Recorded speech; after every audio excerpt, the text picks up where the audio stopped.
1, 2, let's all play! Welcome to Center of the Circle from Drum Circle Facilitators Guild, where we share stories of leadership and growth from the safety of the circle.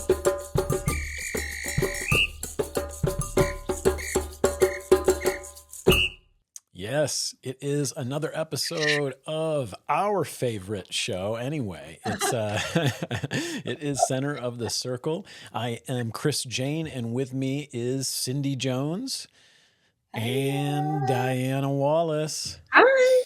Ladies, I know that we're all excited. Before we even get into that, we want everybody to know. It doesn't matter who you are, doesn't matter where you're from, what you look like, or what you've done. You are a loved and valuable member of this community, and we're going to do everything we can not to waste this time you've entrusted us with. So anyway, and I guarantee this episode is not a waste of time, right, ladies? Oh my goodness. Don't miss. Have a pen and paper ready, heart open, mind open, buckets to receive. Have buckets to receive. Yeah, this was a note-taking episode. For you guys who are tuning in, you already know because it says in the description, but we got Dr. Barry Bittman, the founder of Remo HealthRhythms. He's a neurologist and a researcher. And boy, way more spiritual and soulful than I would have ever thought a scientist would be. What a human being. What a human being who has his priorities in line. You know what I mean? Just a scientist that puts people over anything else. I mean, it just, what a treat. What a treat. I know that all of us got choked up at various points. We all took notes, wrote things down. I think this will be a re-listen type of episode. Yeah. Right, Cindy? Yeah. Oh, yeah. Yeah. I'm going to let Diana go first because Okay, I was gonna say, you were that end scribbling piece. furiously. That end piece. Oh my God, Diana.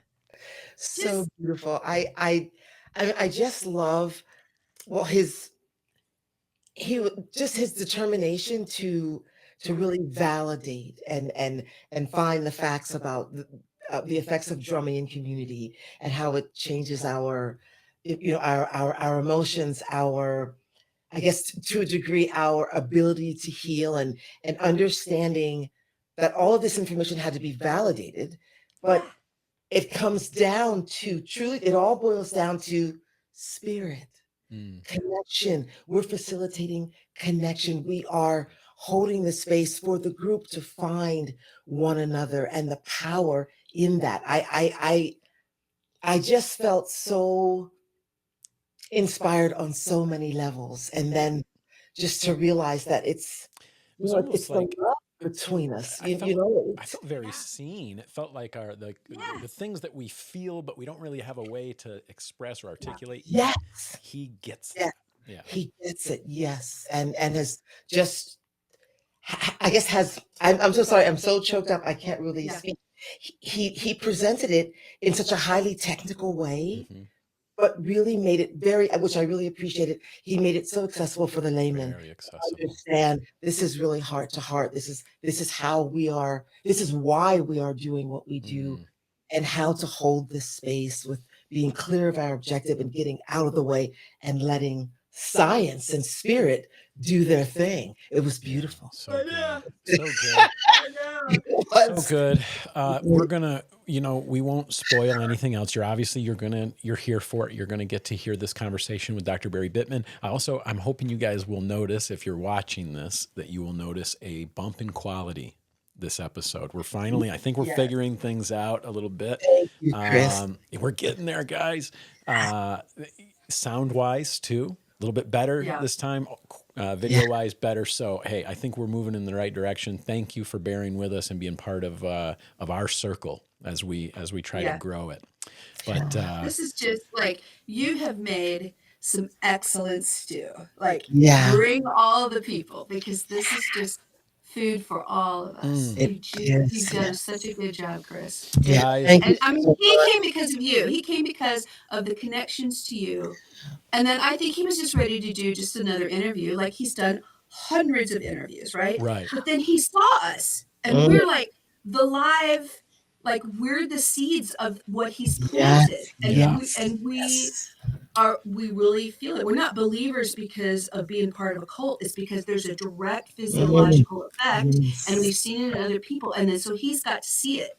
So this whole synchrony, synergistic, it was just bam. It's because you did this. Because we met with him before. We met with him before. Yeah. Well, listen, if we're making stew over here, then get ready to eat, everybody, because this is a hearty meal, and I hope you all will enjoy our conversation with my new favorite doctor. All right, he's from now on. That's my doctor. The founder of Remo HealthRhythms. Please enjoy this conversation with the one and only Dr. Barry Bittman. Yes.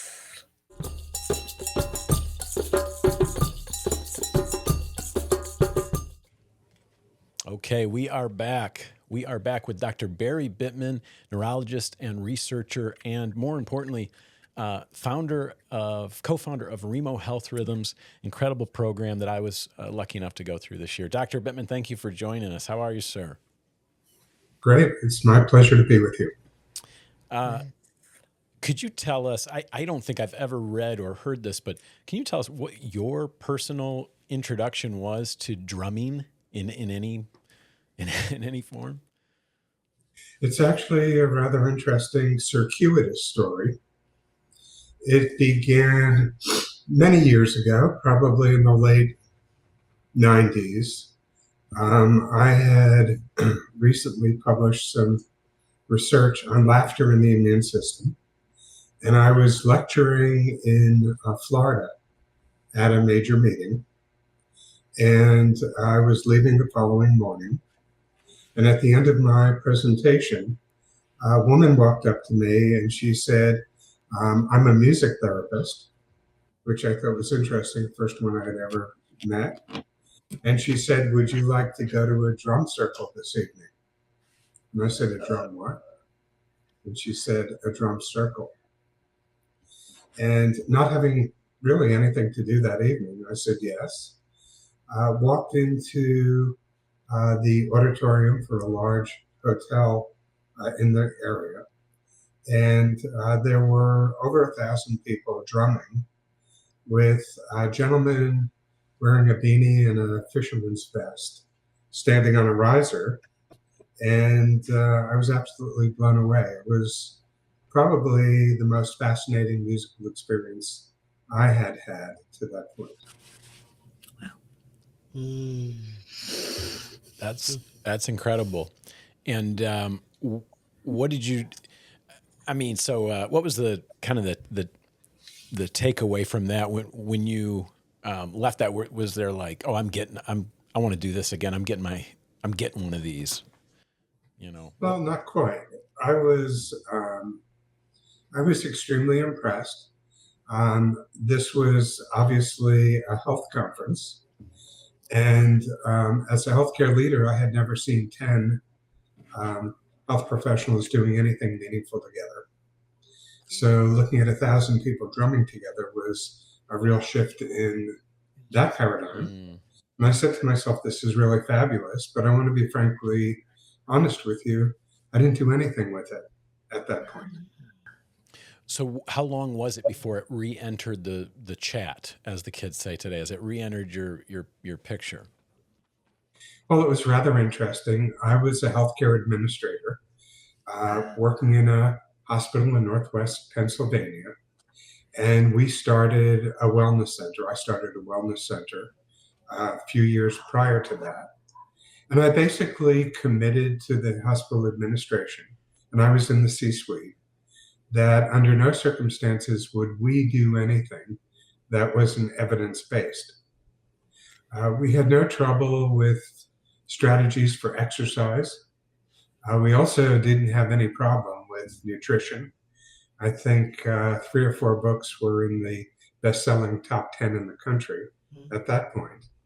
But when it came to relaxation and stress reduction, I really didn't have a meaningful strategy.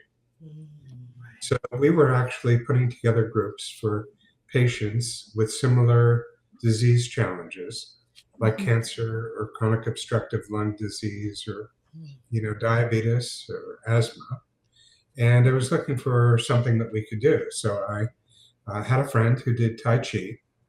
I basically brought that individual in, and I thought it was fabulous, but I want you to know our patients in Western Pennsylvania really didn't take to it. Mm. And then I said to myself, well, maybe we could try a yoga approach, because I thought that was wonderful as well. Mm. And same thing happened. I thought it was great, but the patients really didn't particularly care for it. So one day I was shopping on a weekend with my wife, and at a music store, and I saw these colorful drums. And I said to myself, maybe this is something else that we could do. So I went and I bought a dozen drums. I brought them back to the wellness center. And I'll never forget, this was a program for individuals with chronic obstructive lung disease. So they basically sat in a circle with their loved ones, with their significant others. And we basically, taught them about how to manage their illness and how to handle their diet and how to exercise. But when it came to stress reduction, we had nothing that really worked. So all I did, not knowing anything at all about drumming, my background is in music, but it was piano. I basically put the drums in the center of the room. And I'll never forget what happened. Perhaps the most challenging individual in the entire group walked over and grabbed one and started drumming. And before you knew it, the rest of the group did the same. And without me having to do anything at all, the oxygen masks were falling off. The people were drumming. They were laughing. And they had really come together as a group. And I said to myself, this is absolutely phenomenal. This is something we have to look into. However, as I had promised our administrators, we weren't going to do anything that wasn't evidence-based. Right. Being a researcher, I felt that the next thing to do was really to look at the literature. So I set forth to review the literature. I had my staff do it. And after about 3 to 4 weeks, we got together and we basically came up with nothing. I was going to ask, was there, what was there? I mean, there were a few studies about salivary cortisol that didn't make a lot of sense, but there was really nothing at that time. And I said to myself, this isn't going to work because I don't want to do it if it's not evidence-based. Mm-hmm. So through a friend of a friend, I wound up connecting with a gentleman who later became a great friend, and his name was Remo Belli. Wow. Yeah. And the opportunity to speak to Remo on the phone. He knew who we were because our group was funded by the late Norman Cousins organization.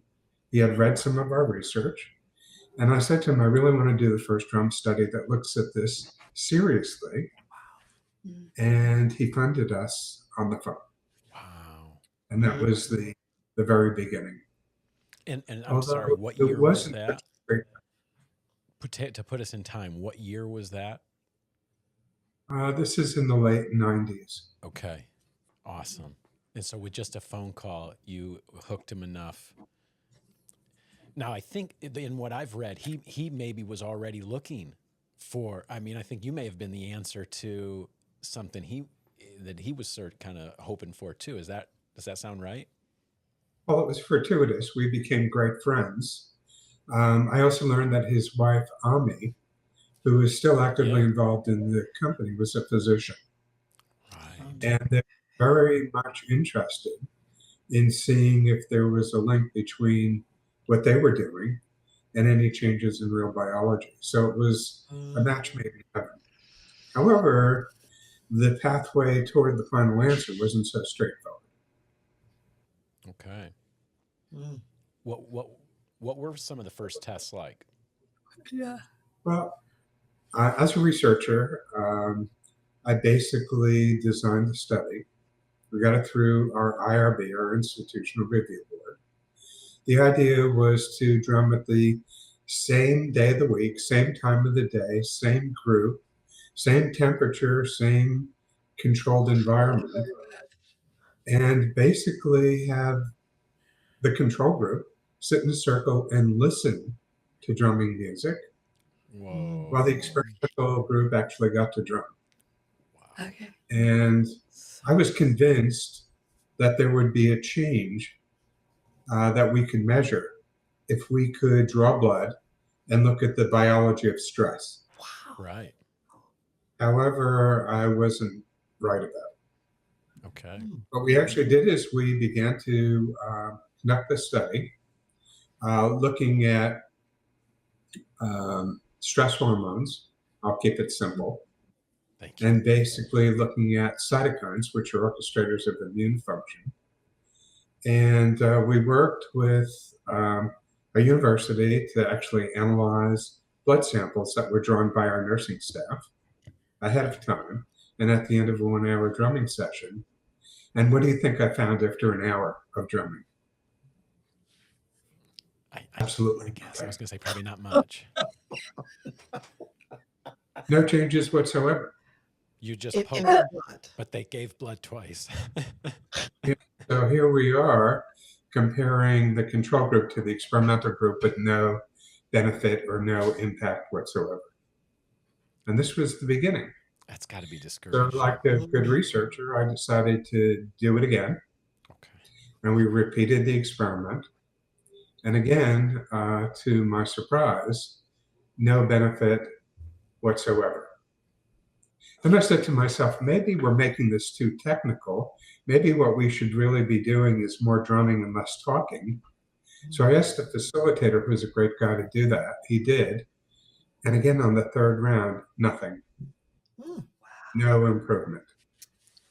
So I finally figured one last chance. Believe it or not, we had a Mayan shaman living in the community who loved drumming. I brought him in, and I thought it was absolutely fabulous.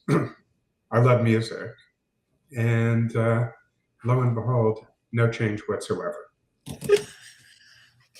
So this is the start. So I tried to figure out what was going on. I had a team, and it didn't make any sense to me because I felt different inside when I drum. Yeah. And I'm not a drummer. Yeah.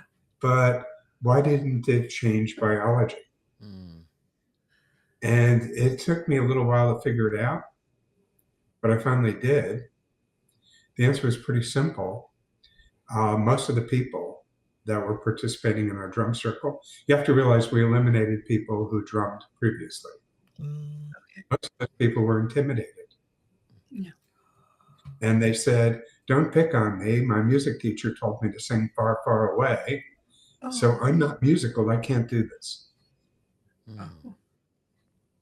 And I said to myself, if we could build what I call a protocol, which are basically defined as reproducible steps that could be carried out in different settings, and we could relax the group and get them to a point where they were not fearful, they were not self-conscious, maybe we could change biology. Good. And lo and behold, it worked. And That is great. Like good research, we replicated it several times. And that became the publication that wound up on the first page of the second section of USA Today. And that was, I think, just prior to 2000. And the idea there was that if we could drum according to a specific protocol, meaning steps that were organized, and we carried it out in a specific fashion that was very specific, we could change the actual measure of certain stress hormones and natural killer cells, which are specialized white blood cells that seek out and destroy cancer cells and virally infected cells. Oh, they're a good thing, killer cells. Right. Cool. And That sounded bad. at the same time, we could modulate biology in a direction that moved us away from the stress axis, meaning the biological cascade that occurs with stress. And that was the beginning. And the publication was very successful. I got a call from Remo, who I didn't know. I'd never met him before. He said, we have our annual dealers meeting in California. Would you be willing to fly out? He said, I want to tell you, a lot of our dealers around the world don't speak English. So do you think you could do a presentation? And I said, I'll certainly try. And I went out there and I was assigned perhaps the most senior diplomat in the music products industry, a Mr. Carl Brune, who later took me under his wing and basically guided me through all this. And I basically did that presentation. Uh-huh. And it was very successful. It was done adjacent to what's called the NAMM conference, which is the National Association of Music Merchants. Yes. They had, like, I think back then, maybe 50 or 60,000 attendees. Probably and twice that now. Remo said to me, he said, could you come up to Valencia and meet with me and sit down and talk about where we go from here? And I said, yes. And that's sort of what launched the entire program. Incredible. I have a few takeaways for that, I guess. One, it seems like most reasonable people would have probably abandoned the pursuit after the first couple of dead ends or unexpected results. So it's amazing that this whole thing hinges on you not stopping at that point. But the thing that the thing about this, and you use the word several times about the protocol, as a drummer and as a free spirit, sometimes having a set thing can really feel limiting, or like everything in me wants to sometimes rebel against a protocol, right? And do whatever. But now I think I get a little bit of a glimpse into why it's so important, because it's how we're able to measure the result, and otherwise it's you're not comparing the same things. But no, that's incredible. Ladies, I know you've got some questions for him about the protocol, about the program itself. Anybody want to jump in?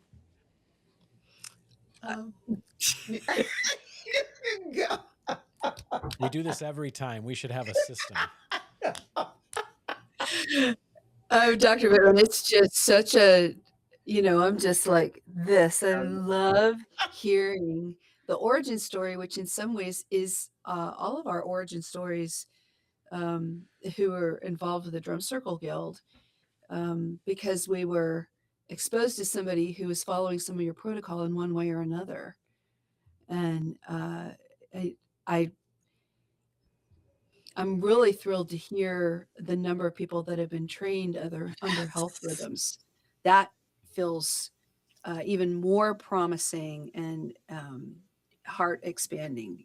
So I think one of my questions that I'm really curious about is we had heard that Georgia passed a bill that really vetted arts as part of a wellness. Now, I don't know, but I guess that your studies were part of what kind of helped push that through, because I think you're like our leading guy on any of the rhythm stuff.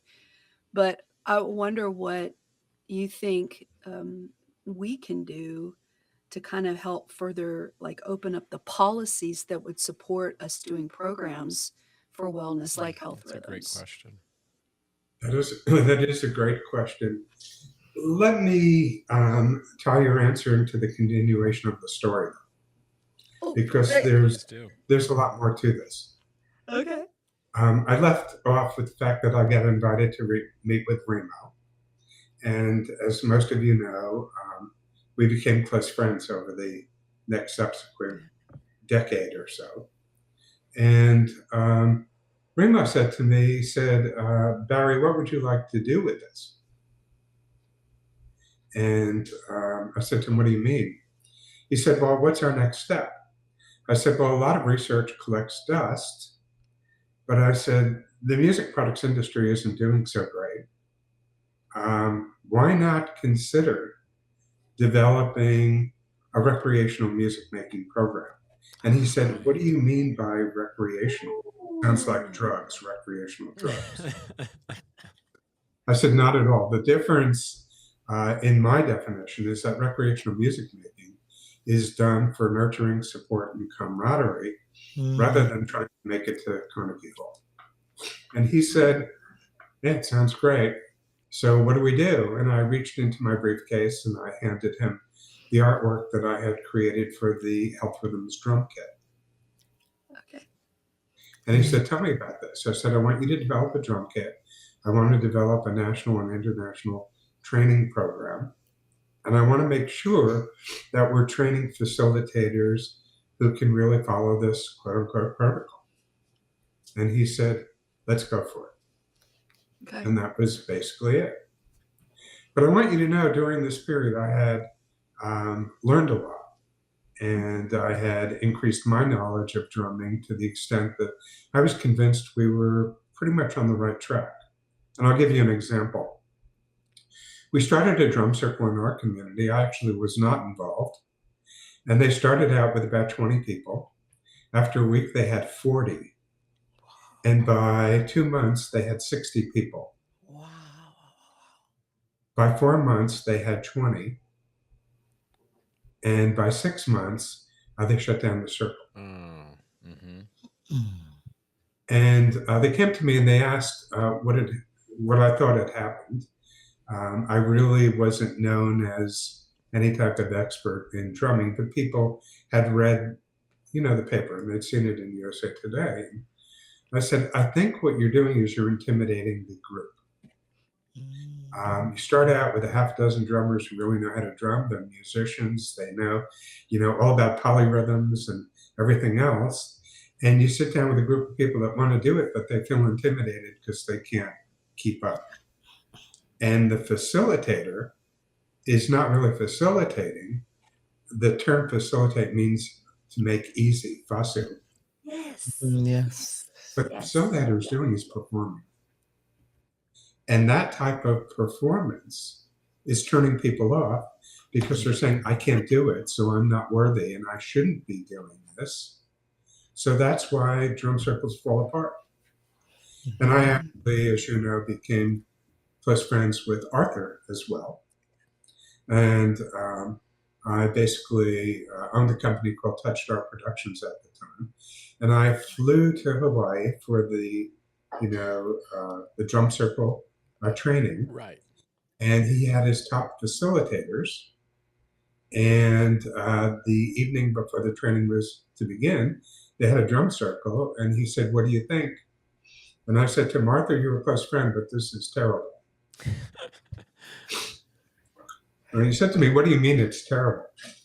I said, there's nobody that can keep up with your 6 drummers. So you have a lot of talented people here. I love music as much as anything. I'm a classically trained pianist. Yeah. But if you're trying to bring this to the masses, this is intimidating. When you start with polyrhythms and you start with the changeovers and the things that you're doing, and I understand them, the average person is not going to be able to handle it. And they're going to reach a point where they're going to say, I'm not worthy and I can't do this.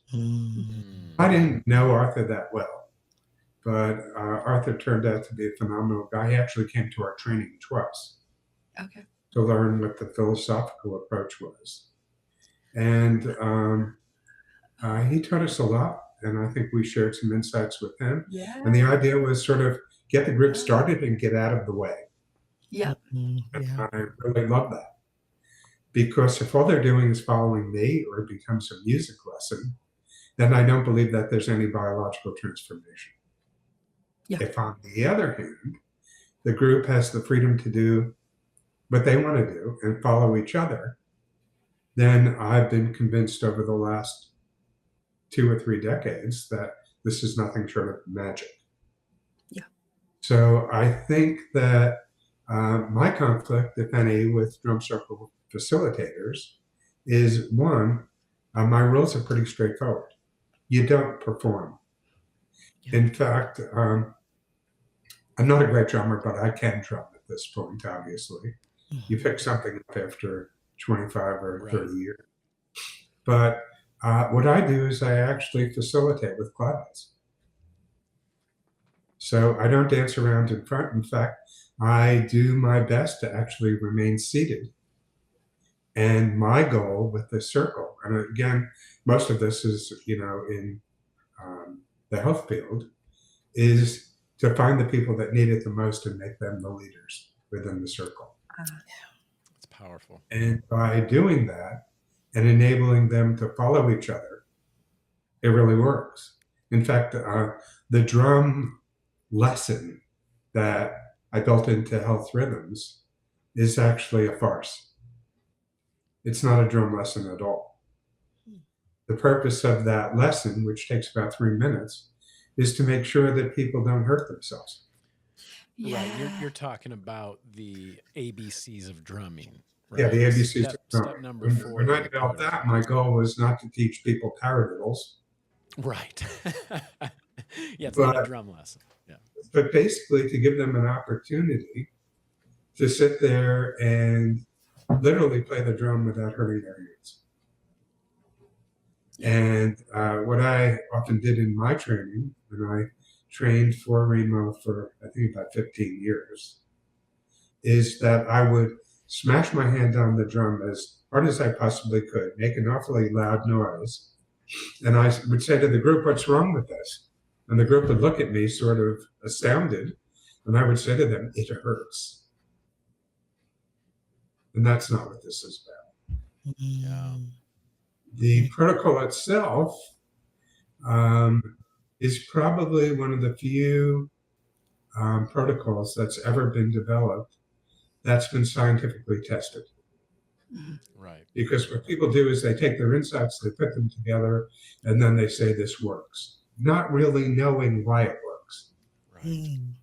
But having done it the way we did, with so many failures early on, it really was a blessing in disguise. It led me to the next 10 or 11 studies that I published. Yeah. So the idea is that when your intuition is correct and your research works the first time, it's really a detriment because you don't know why it's working. Right. So when you have to change things around and you have to find out what the missing elements or the missing strategy is, that's what really makes a difference. And, people ask me all the time, they say, "Why are you doing this? Why did you do this?"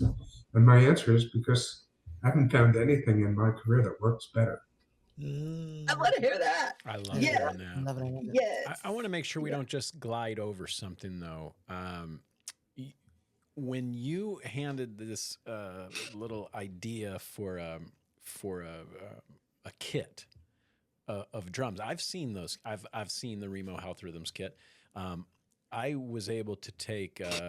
By the way, I don't forget, I want to make sure to give her a shout out. Arlene De Silva was my HealthRhythms coach, and also is a classically trained pianist. So another thing I guess you guys have in common. So shout out to Arlene. Hope you're doing well in Cincinnati. But did you help to develop some of the instruments that are a part of that kit as well, or was it the just the breakdown of how many instruments and what configuration? What was that like?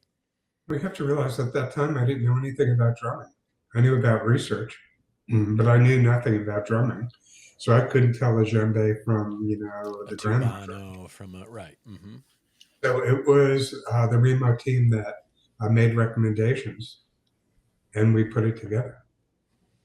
I designed the artwork right for the program, but I didn't. You did. That's so cool. The blue with the the EKG and the drum beat. The EKG, that's what it is, right? The heartbeat. You're right. Yes, that's super cool. So you had that idea, you gave that to Remo, and then their team helped sort of configure. Well, that day I met with him, I basically said, "I have an idea. I'd like to call it HealthRhythms, and let me show you the artwork." And he said, "Done. Let's do it."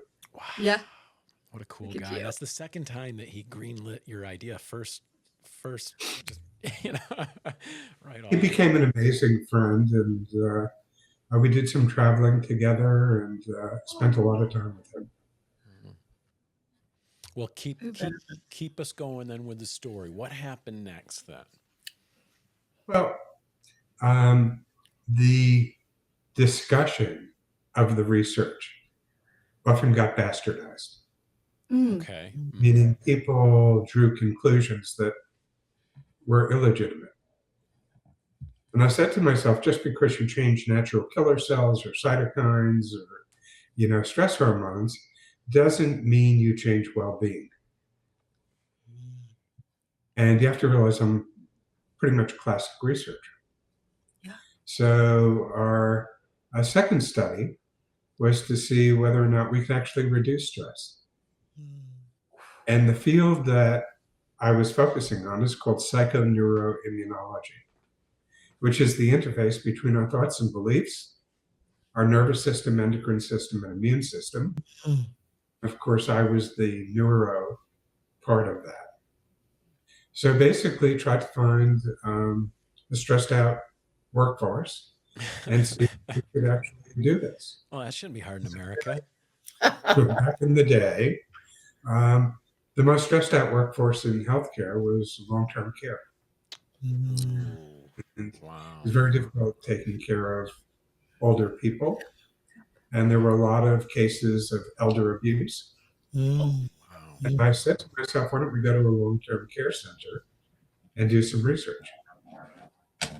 And back in the day, I was very fortunate because I was the hospital administrator. So I contacted our best long-term care facility, and I told them what we wanted to do. And they said yes, went to the IRB, got IRB approval of the study. And basically, this is kind of interesting because there's always a self-selection bias when you're dealing with people. They actually made it part of their workforce tools, so everybody did it, which is the only way to know that what you're doing truly makes sense. And what we did was decided not to look at a single session, as we did with the biological study, but to look at the impact of 6 sessions.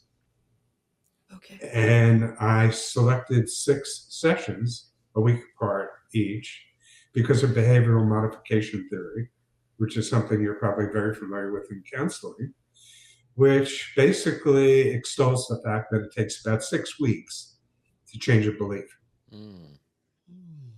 So we basically set up I'm not going to be too scientific, but it's called a crossover design, where we basically had 2 groups drumming, in a comparative way. The first group, Group A, just went to work, did nothing else, while Group B drummed for 6 weeks. And then we reversed roles. So during the second 6 weeks, Group A that drummed now didn't drum, but Group B drummed. So we made a couple of comparisons. One, how did the individuals during drumming compare to the individuals who were not drumming? Yeah. And 2, was there ever any longstanding benefit? Yeah. And this is where pseudoscience comes in, because people think if you do a single session that it has lasting impact. It doesn't. And when people ask me, why did you do this? My question for them is, would you go to the gym once in your life? That certainly doesn't make sense. Right. And what we were able to demonstrate without question in a very rigid, statistically significant way was that the group that actually drummed did better from a complex stress reduction analysis that really took into account all of the different parameters that we were looking at. And it was a huge difference between the 2 groups. But even better than that was Group A that had drummed during the first 6 weeks and didn't drum during the second 6 weeks. When we studied them at the end of 6 weeks, there was not only a lasting benefit, but the benefit actually increased. Wow. And people said, well, why would it get better 6 weeks after they stopped drumming? And my answer was pretty simple, because we just didn't drum. We tied it to the overall well-being of that population. Yeah. So the inspirational beats questions that we posed toward the latter portion of that protocol were questions that turned into quote unquote work assignments that the people were asked to put into play with their work groups. It was really about building that nurturing support and camaraderie. And I want to tell you a story that blew me away. Please. This was a circle that was facilitated by one of my trained facilitators. Her name was Margaret. She unfortunately passed about 3 years ago. But she's running a circle. And what we did, and this is kind of interesting, is we set up the cohorts, meaning the groups of subjects, in a mixed fashion. So it wasn't the nurses that were driving the nurses nuts. It was the interdisciplinary staff that was having trouble getting along.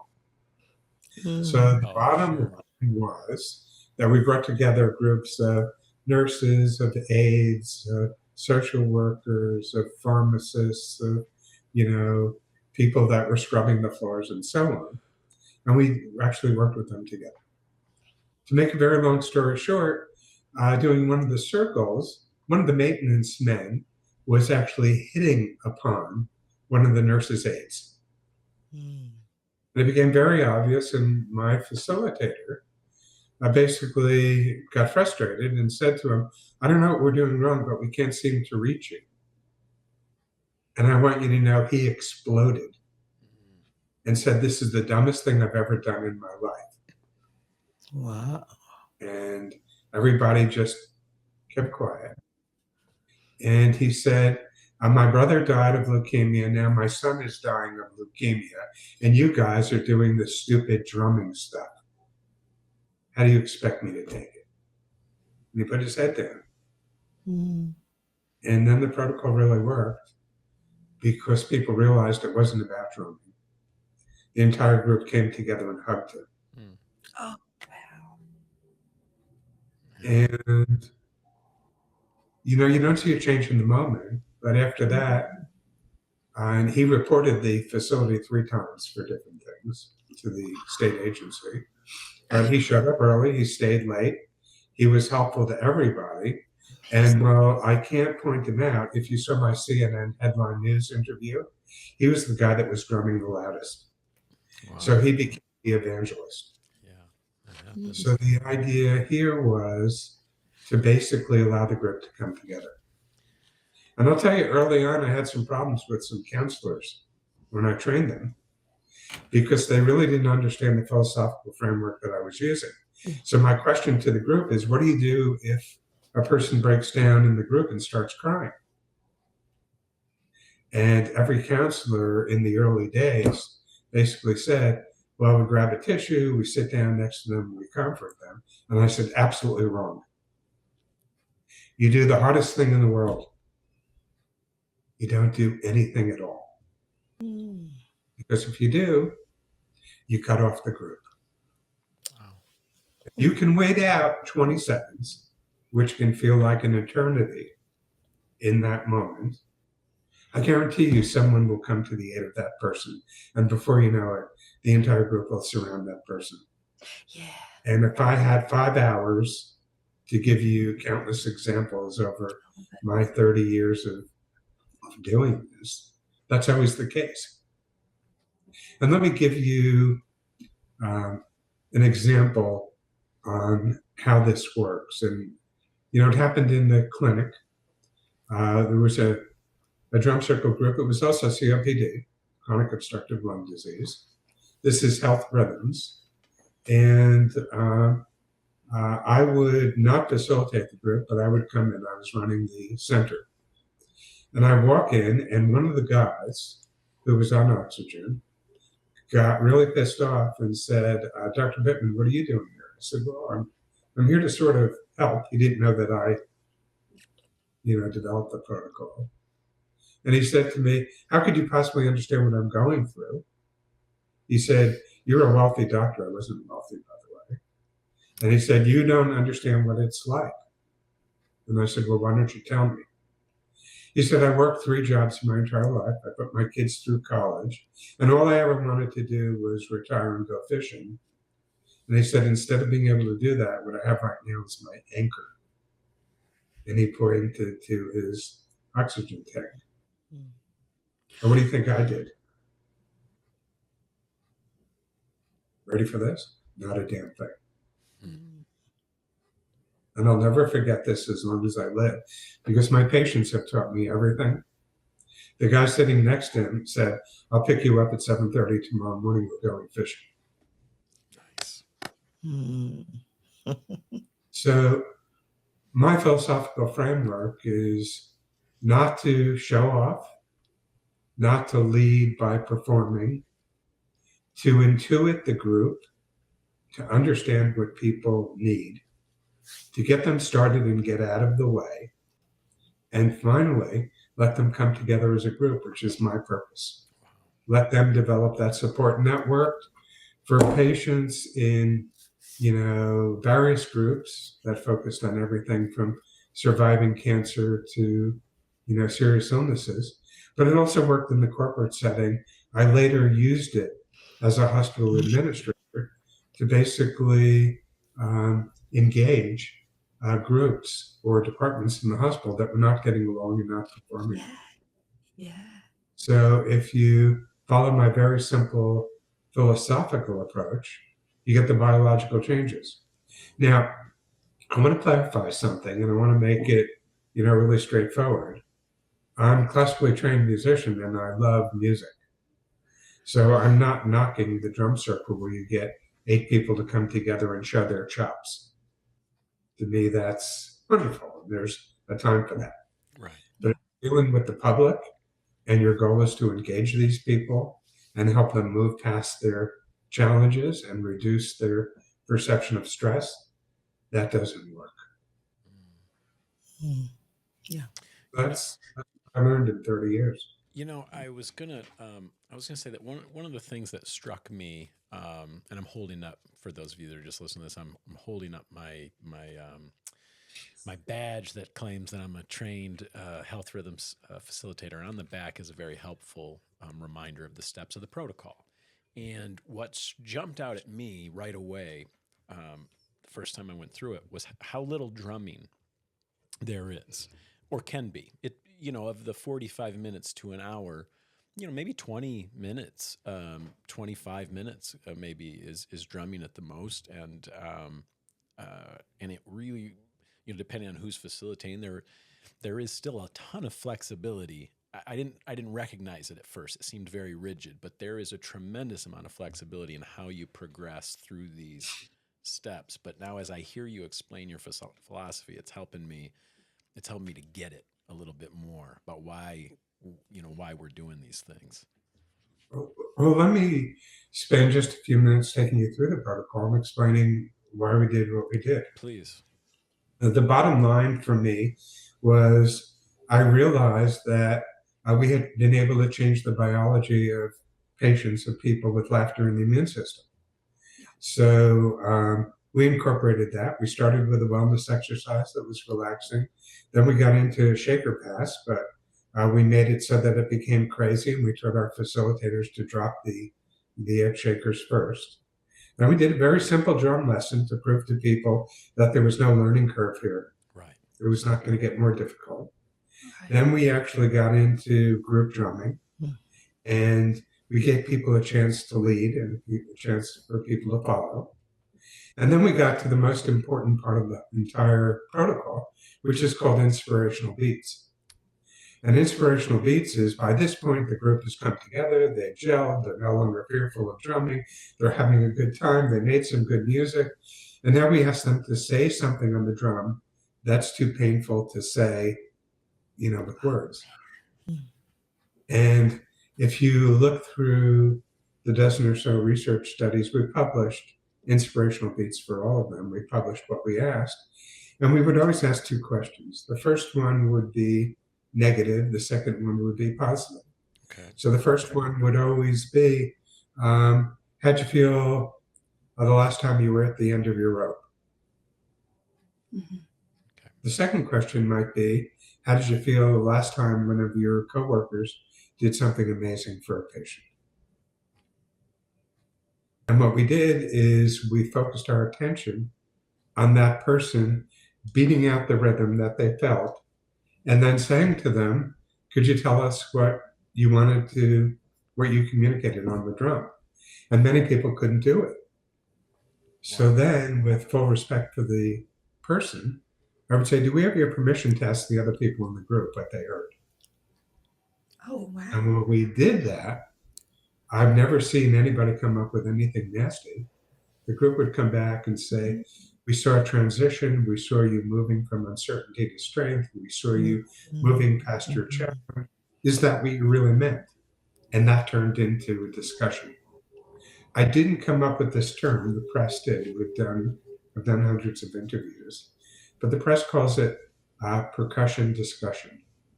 And the idea was based upon one of the psychological tenets of our work, and I'm sort of filtering these in as we're going, that the endpoint cannot be the creative expression.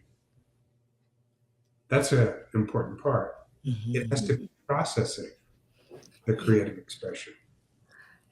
So being able to turn it into words and being able to assess what you just did and receive the support from within the group, that's what made all the difference. And by the way, I use the same philosophical framework for conducting non-group drumming group sessions for patients. So my feeling is we learned a lot over the years, and I was never surprised. I want to share one more story with you, and then I'll let you get back to your questions because I'm probably going too long.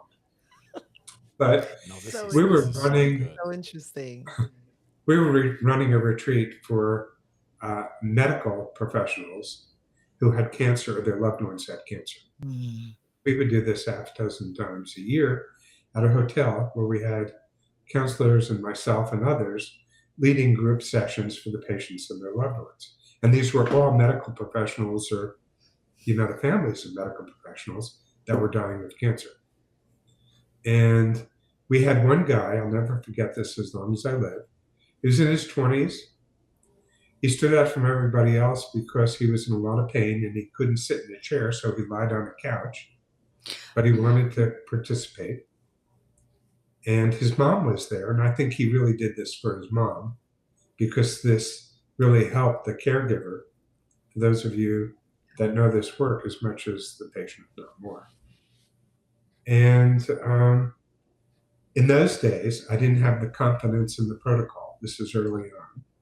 So we wouldn't introduce health rhythms until the third or fourth night. We soon learned that we had to do it right away. Yeah. But I was worried about what people would think, to be very frank with you, right until the fourth night. And I basically had the room set up with these gorgeous Remo HealthRhythms drums. Yeah. And the session ended at 4:30 in the afternoon. Dinner was in the room. They came back at 6 o'clock. And I walked into the room, and he's sitting up and he's drumming. Oh, wow. And people are piling in, and they start drumming with him. And this one guy sort of joined forces with him, and the two of them were leading the group. Okay. I watched for about 10 minutes, and then what do you think I did? Absolutely nothing. I actually left. They didn't need me because my goal for the group had already been accomplished. They were so moved by this kid who lied there on the couch the whole time and did nothing, who was dying of cancer, who now is transformed, and as a result transformed the group, that they didn't need me. And I simply. The next morning, his mother grabs me as I'm walking toward the meeting room, and she said, "You're not going to believe it, but my son has a bounce in his step. He hasn't been able to walk well for the last 6 weeks. He has spinal cord metastasis." Oh, wow. Wow. Fine. And I want you to know, he was absolutely amazing. He actually ended up going back to college. He actually started drum circles, and he passed away a year later. Oh, man. Oh, wow. My feeling is that I hold very true to the conceptual framework of staying with your objective, and the people are more important than the protocol. Right. So you have to establish priorities to do health rhythms, and sometimes that priority is not doing it at all. Right. Mm. So the people is more important than the protocol, and the Very much outcome is more Yes. the outcome is more important than the music being made. Right, and I never lose sight of the protocol. If I'm, and if you've looked at our studies with kids, with adolescent youth, and their troubled pasts and their challenges, my God, I used health rhythm as a stepping stone to get these kids more engaged in life, rather than to say the be-all end-all is 6 sessions of health rhythms. Right. Yeah. Well, I'm sure that every drum circle facilitator that's listening to this, I mean, we all want those same outcomes that you just described for any group that we put together. I mean, we want to play. Obviously, we want to play some drums and we want to have a good time. But ultimately, those outcomes are the ones we're all looking for and hoping for. So, I also believe from a spiritual perspective, you really have to try to intuit the group. And what I do is I try to size everybody up. And I'm not being judgmental, but I'm looking at who's shy, who's reserved, who can't maintain eye contact, who in the group is the most troubled. And my goal is to make them the primary facilitator by the end of the wow, okay, I see. Absolutely. So it's not about me. It's not about, it's not about the facilitator. It's about transformation. Mhm. And if you open your heart and open your mind and open your spirit to what's going on, then that transformation is nothing short of magnificent. But if you're unaware of it and you're not playing to it, then you're losing the richness of the experience. Wow. Yeah. Wow, that's so true. Well, in the with the object of just keeping our time under control, I would suggest we try to tackle two more kind of points.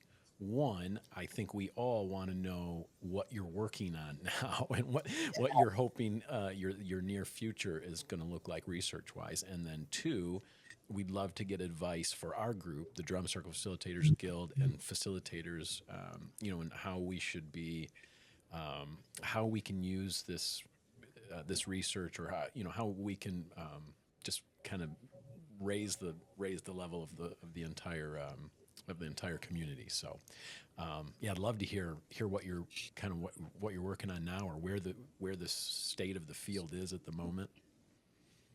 Well, it's a long story, but I'll try to make it short. We did multiple studies to look at stress reversal.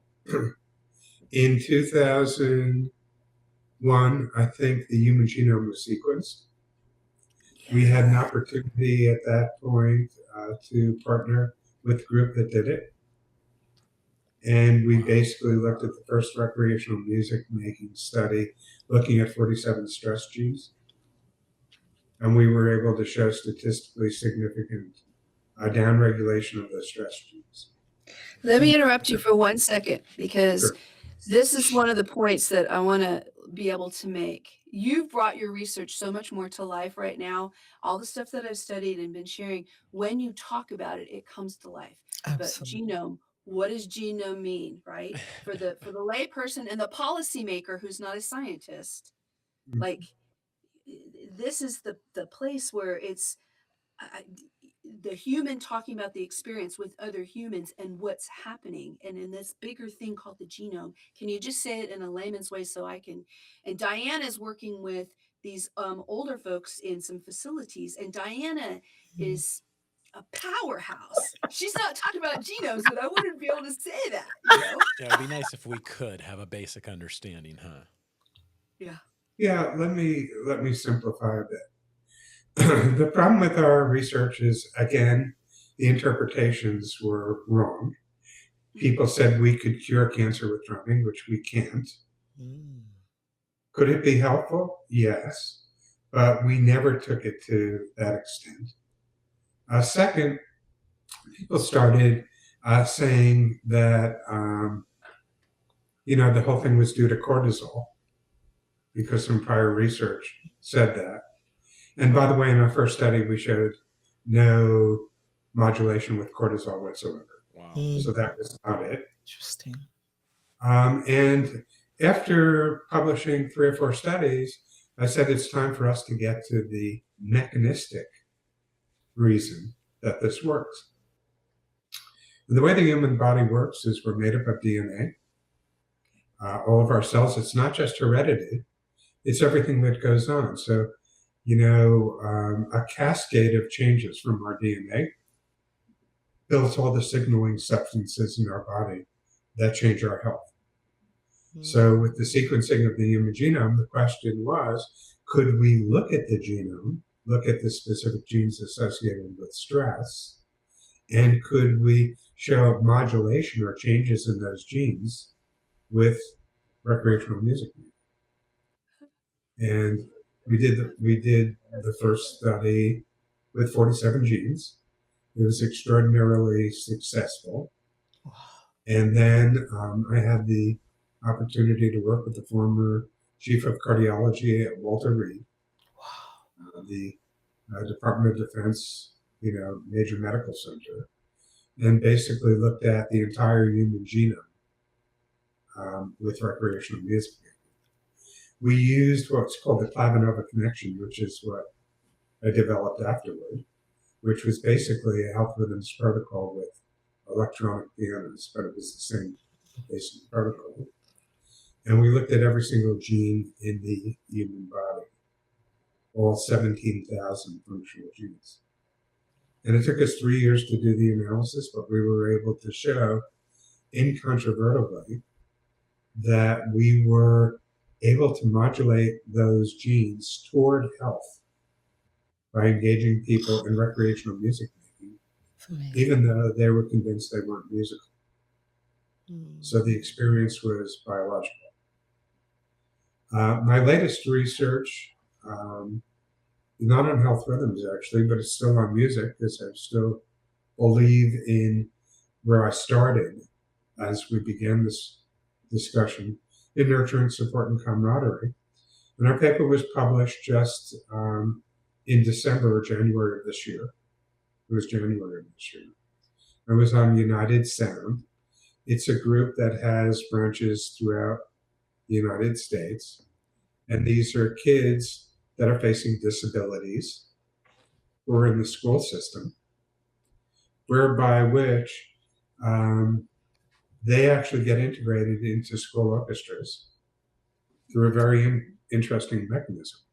Wow. And that mechanism is that the special education teacher and the music teacher work together, and they train, you ready for this? Student facilitators. Love it. So these are kids without disabilities who basically work with the kids. They're assigned to these kids. And we produced a very large study that again was published about 6 months ago that showed that doing that certainly changed the performance of these kids, the quality of their life in a remarkable way using recreational music. Wow. So my belief is it's not the drum, it's really the connection that you establish with people. Well, people say, well, why don't you do it with the violin? My answer is it's too difficult to teach people to play the violin. Whatever. Although you can learn, obviously, you can learn. I learned to play the piano, people can learn to play.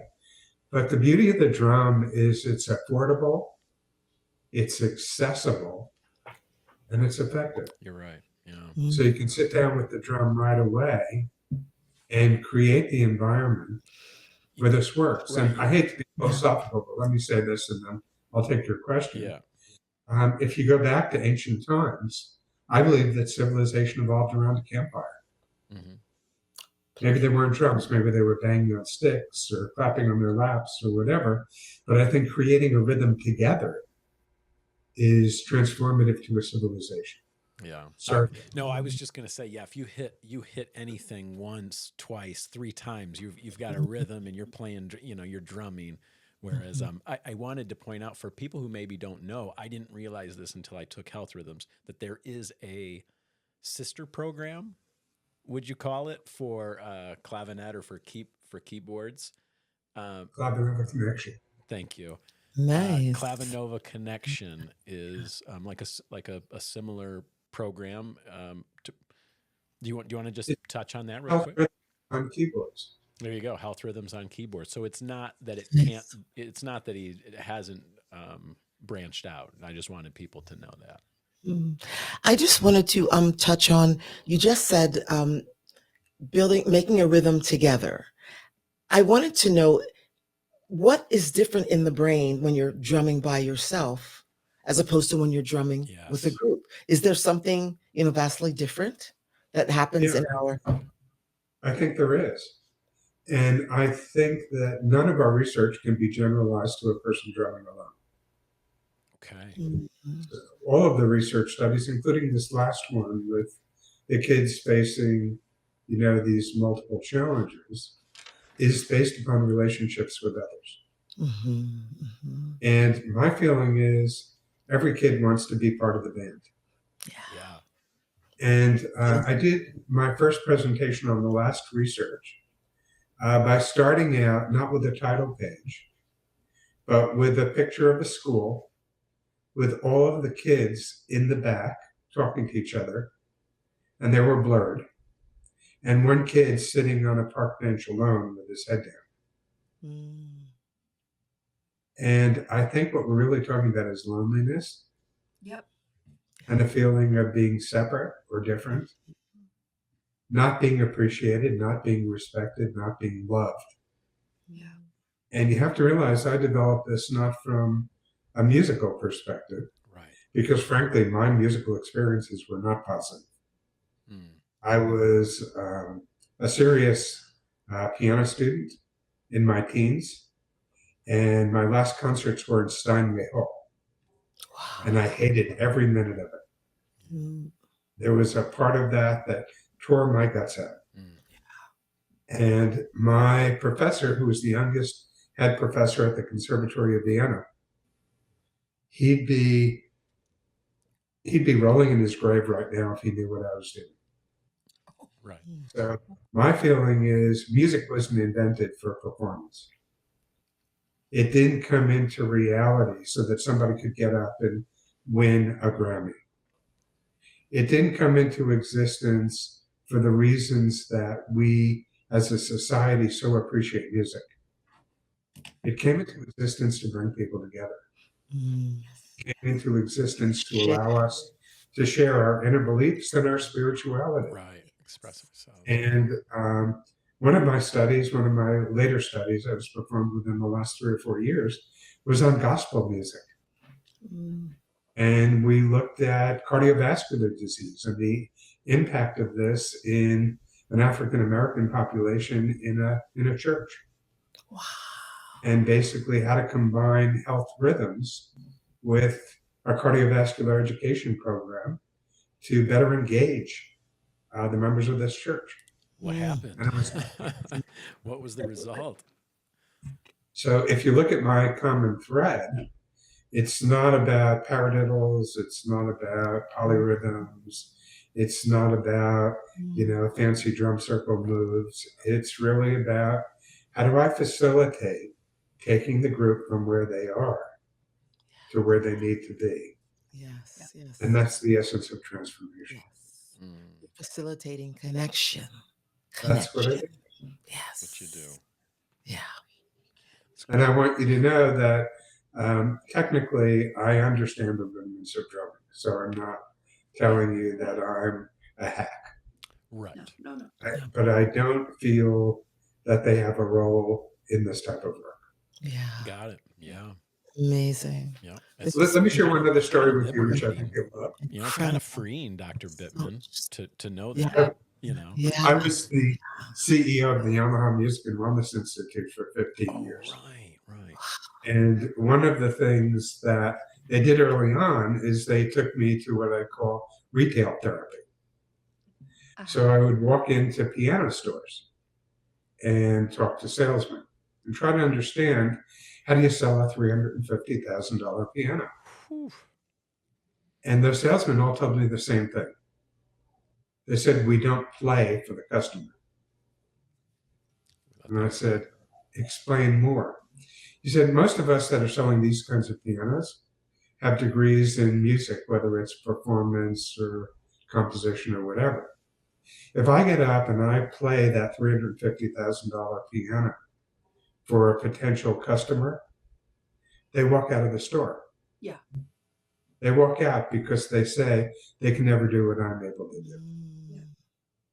If I sit them down and ask them to play, that helps make the sale.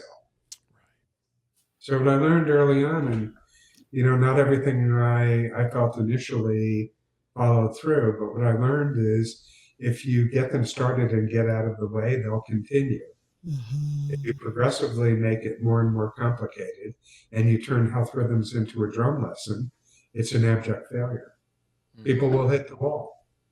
And I want the person who is the least competent and the least effective on the drum, I want them to become the leader, because this is about them. It's not about drumming.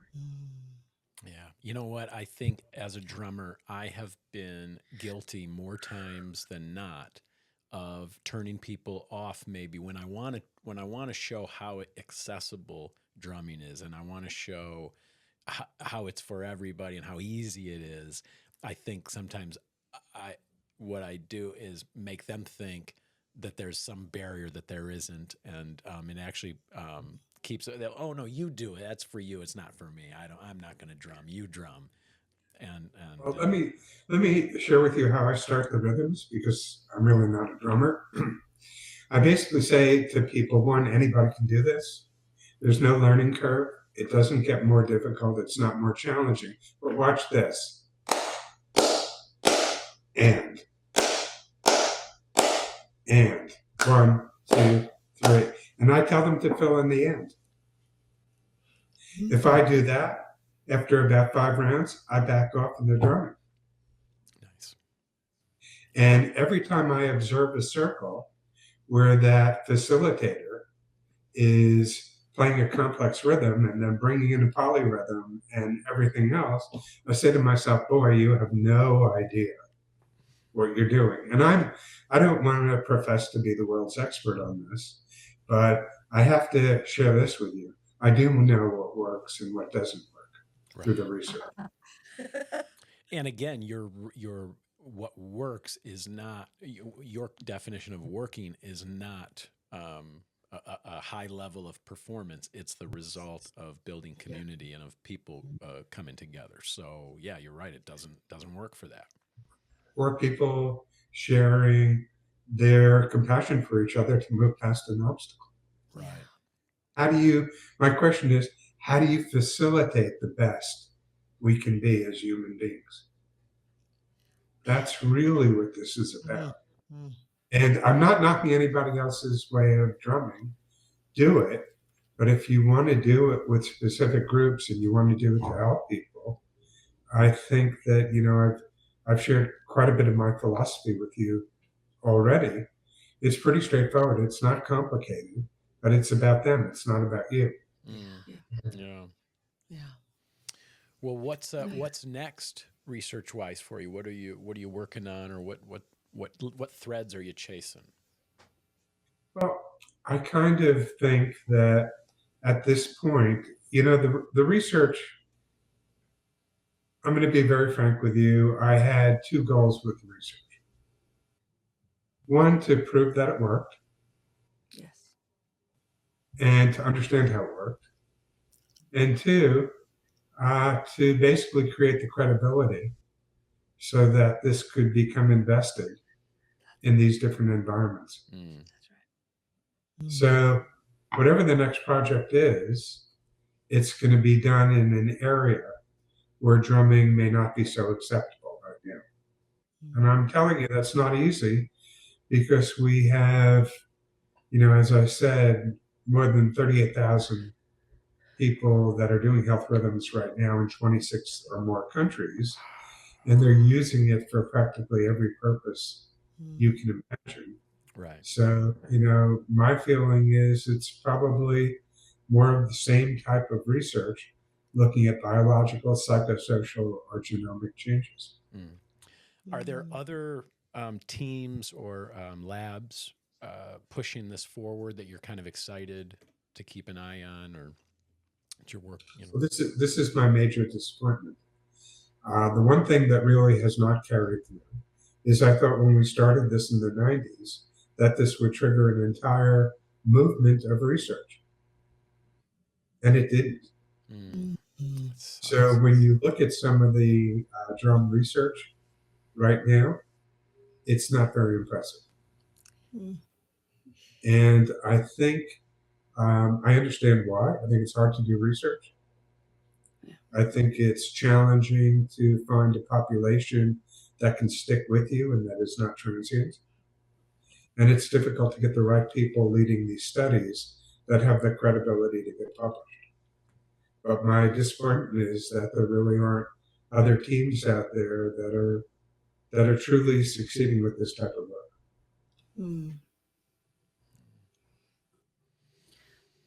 I think the lay person doesn't think that they can contribute to the research. Like it's only researchers, only MDs, for example, that can really do that. But we're actually boots on the ground, seeing the results. So somehow, how do we feed that back in to those that can be showing the policymakers this really does work?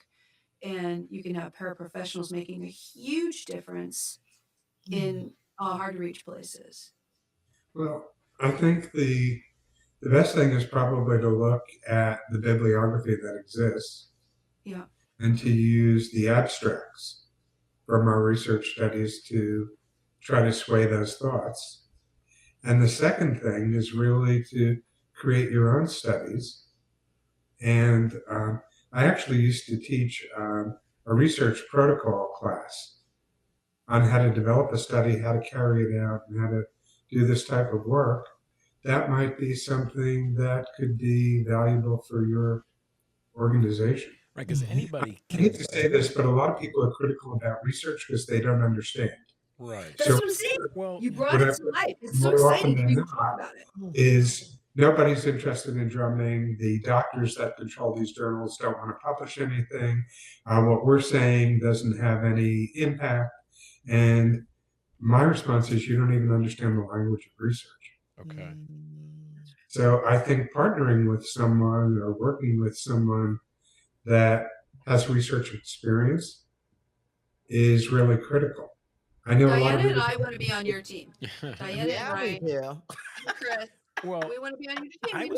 I was going to say to your point that it's so anybody can write and set up and do a research study. I mean, but then, if you want to publish it or whatever, obviously it'll be subjected to academic rigor, et cetera. But anybody can do this, right? And can help push this ball forward. I don't want to say anybody because research sounds very sexy at the end when it's all published. Right. But it's fastidious. I've seen people attempt research and then not collect all the surveys. Or I've seen people not maintain the presence of the population. And if you're doing 6 sessions and only 50% of the group has been there for those 6 sessions, you really don't have anything that can stand on its own. So I think the rigidity of research, which people abhor, is really the fundamental reason for its acceptance. I can tell you this, when I started doing drumming, people looked at me like I was crazy. And they thought of drumming as Arthur Hall, with the hippie beatnik drumming, in California. I still do a lot of presentations. I lecture frequently. I'm lecturing in Washington next Monday. But I rarely go anywhere where somebody doesn't come up to me at the end and say, "Aren't you that guy?" Because I'm seeing this used and appreciated in communities. across the country. Right. You alluded to it earlier that there are thousands and thousands of health rhythms facilitators all over the world, but also that they're doing this in every possible scenario you can think of, from jails to elder care facilities to bereavement groups to cancer groups to on to public libraries to that has to be edifying in its own way. And I was going to say it's got to be its own data collection machine. Yeah. Right. It can be, but data collection is hard. Yeah. For all those reasons you had mentioned. Yeah. And what I've seen more often than not is that a group says, let's do some research, and then they really don't take it seriously. Yeah. And I want you to know that when you're doing research, every T has to be crossed, every I has to be dotted, every survey that's handed in has to be complete. And you can't back off, because if you back off, then the data is no good. It's sloppy, compromised. And most people don't have that rigidity. The other thing I'm seeing is that people that do the health rhythms training say, oh, it would be better if we did this, so let's not do this section. And I'm saying, from my perspective, that those sections are in there because after multiple failures, we finally found out what worked. So you're So you can ask people if they like the protocol. So you can do a survey in the beginning. How do you feel a survey after? And most people are going to tell you they feel better. But does that really mean anything? Does it carry any scientific weight? I mean, we've done not only the psychosocial, the biological, and the genomic studies, we've also done economic impact studies. Interesting. So we've looked at what the return on investment of something like this is.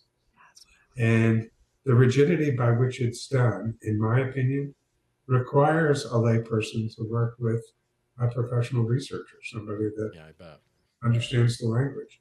And by the way, you can't get anything published in a medical journal without an IRB. So that's an institutional review board that basically comes together making certain that you're not coercing your volunteers, that you're handling all the HIPAA or privacy stuff, where it should be handled, and that you're basically following, standard research protocols. Right. So it's rigorous. I mean, so not to be undertaken flippantly by just anybody. But if you've got a passion for it and you want to push the research forward, it's there. I guess to help us land this plane, I wanted to ask, since we are all on this call and most of the people who will end up listening to this, and I can't thank you so much for doing this. This has really been a treat. I'm even more looking forward to our annual conference next year, because I know you're going to be sharing this kind of stuff with all of us. What would be your recommendations for the Drum Circle Facilitators Guild? Going forward, how can we, using the collective power, I suppose, of our membership, how can we partner with this research and data that already exists, and use it to maybe see more progress, like what happened in Georgia, and et cetera. Well, I think you have a platform, and I think that platform can be extraordinarily powerful. But I'm an administrator, and basically someone who trains. My work right now in population health is I train physicians, seasoned physicians, residents. I run a fellowship in population health, and I do a lot of work in terms of quality, teaching doctors how to better take care of their patients. It all begins and ends with understanding your objectives. Yeah. So my question for you is, what is your objective in doing the research? And what do you want your Drum Circles Guild to be able to accomplish or to be known for if you're successful in creating a research, bank of information? So it begins with not the what, but it begins with the why. Mm-hmm. You want to do this. Yeah, and I think, I mean, I think that our philosophy, our philosophy or our mission is very similar to this, to your stated philosophy. And as far as what we'd like to see happen, we might not be able to articulate it as well as you have for us today, but I do think that's our why, is to build stronger communities right where we're at, using the power of spontaneous music making and specifically drumming. But Well, maybe we can work together more closely. yes, I don't think everyone in your organization wants to do research. right. No, And but I'm we want to support it though, right? Yeah. So research has its one end, and then how we get the benefits of the research out to Yeah, I was going to say, maybe as evangelists, maybe Yeah, some of us. Sure.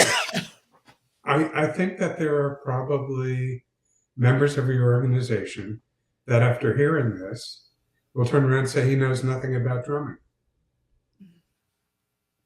And for me, that's fine. Right. Because I'm not a drummer and I don't profess to be a drummer. I'm also not a performer. Right. If I play the piano, I play, for my own enjoyment. I don't play concert halls anymore. The idea is you have to align your objectives with your rationale for what you're doing, and then basically develop an outline of what you're going to do with that information if everything worked out properly. Yeah. You were in a meeting, you gave a talk to us in one of our learning circles. And one of the things that you said at the very end, Diana, were you on that one? I don't think so. It's been a while, but I do remember it. it. Was so powerful because what you talked about were those of us who had been trained. You said something at the end about we make a difference, right? So the people that know the protocols or the sister protocols in this way that are about how to pull community together, not about performing, that we make a difference in all the communities that we touch and build. Like Diana has beautiful clips. When she sings, her people light up. Not all of them can play a drum, right? And yet it's beautiful to see. I also work in elder care, and many of them, they can only hold a little tiny squeaky pig. But when they help each other, we are the highlight for them for the whole month. They come together as a community that none of the staff create. They make it. So And I'll be you frank said with to you. us, Yeah, my favorite instrument is not the drum. It's the human voice. Right. Diana. Mine too. She likes hearing that. So beautiful. I think this is as much a spiritual journey as anything else. 100%. I think that as you start to think back about what you do or what's being done or what your organization is able to accomplish, I think you have to begin by reimagining what your capabilities are. Yeah. That's what I'm And talking and I think the bottom line is that if you can put like-minded people together that are willing to work hard and willing to do this in a non-egocentric way, I think you can accomplish an awful lot. Perhaps far, far beyond what you've considered possible before. Guys, I don't think we're going to find a better spot to end this show on than with that. This was absolutely. There's a t-shirt. Absolutely. Dr. Barry Bittman says. We made multiple notes while you were talking today. This has really, really been a treat. Now, listen, before we forget, we still have one thing we have to do, and that is to have you kind of have us call to groove and have us play out. So before we do that, I mean, I'll turn it over to you if you any final thoughts or if you want to say goodbye, and then give us a call to groove, and we will let you get back to your important work. Well, what I'm happy to do, if you'd like, is if you can gather 6 or 8 or 10 people together that you know are committed and that are trustworthy and are not just talk, I'd be willing to conduct a closed session for you guys talking about the research and talking about what really is possible and what the next steps are. So I believe that if you're truly committed to this, you can become a launching pad for all of it. Good. Well, I'm hoping that that's what we want with this platform, is really just to maybe inspire somebody, turn somebody on to the idea, and let's see what the response is. And also expanding our intentions. I love that you said getting to know, what you're really trying to do. I mean, you're one of the most highly technical people that I've spoken to in a really long time, but I am so moved right now because you still condensed it down to spirit and our intention and the space we're holding for connection.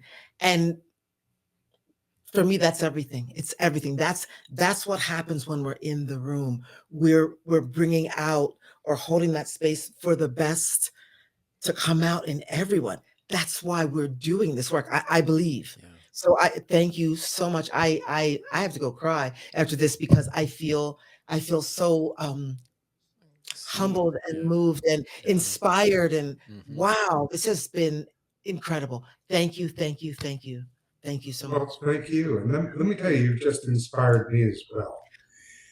Because frankly, success is not determined by what people do. It's determined by your kavanah. And that's a Kabbalistic statement. And kavanah means intention.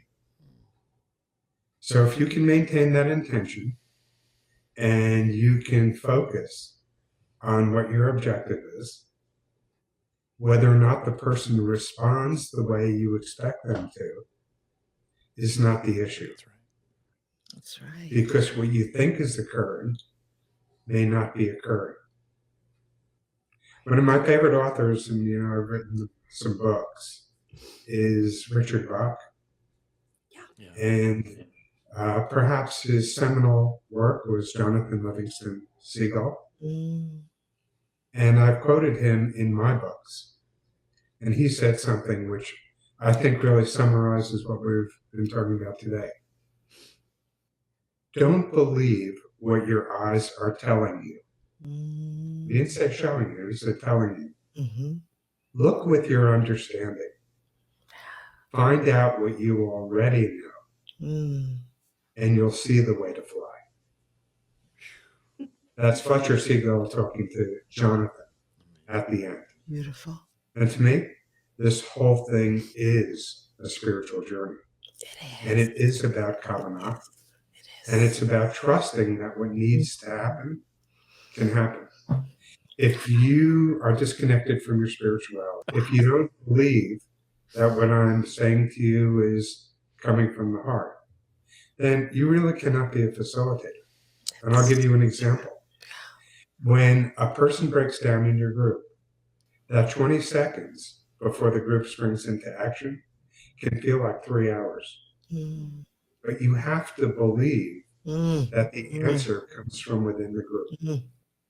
If you can allow your spirituality to guide you in that way, then I hate to say this because I don't make very many guarantees, but what needs to happen, happens. Yeah. So beautiful. Thank you so much. Thank you. I'm so moved. Thank you. This was fun doing it with you. Yeah, it was great. So good. And I'll trim out that part where I hit the wrong button too early. But if you wouldn't mind, sir, give us a call to groove, and everybody, we will see you next month on Center of the Circle. Remember, this is not an ending. This is a commencement. 1, 2, continue your work.